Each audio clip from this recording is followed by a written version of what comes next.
Այսօր ուղերձս ուղում եմ ձեզ, սիրելի տղամարդիկ, որպեսզի դուք ձեր կանանց սիրեք, դա Տիրոջ պատվիրանն է։ Աստծո խոսքը Եփեսացիս 5:25-ում ասում է. Ամուսիններ, սիրեք ձեր կանանց, ինչպես որ Քրիստոսն էլ եկեղեցուն սիրեց եւ իր անձը նրա համար մատնեց։ Կողոսացիս 3:19-ում ասում է. ամուսիններ, սիրեք ձեր կանանց ու մի դառնացրեք նրանց։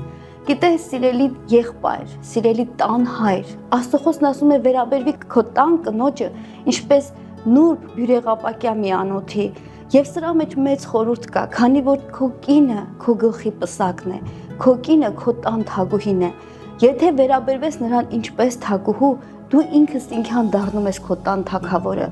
Սիրելի եղբայր, սիրիր քո կնոջը ինչպես Հիսուսը սիրեց, եկեղեցուն իր կյանքը տալու չափ սիրեց։ Չէ որ ամեն բան իշխելու մեջ չէ, ամեն բան գեղեցիկ հարաբերության մեջ է, գեղեցիկ գործընկերներ լինելու մեջ է։ Ուզում ես լինել երջանիկ, կնոջդ դիր քո սրտի կողքին, փայփայի նրան, որպես Տիրոջից քեզ թանկ նվեր։ Քո երիտասարդության կինը քո կյանքի ամենամեծ նվերն է։ Աստված օրհնի քեզ շատ։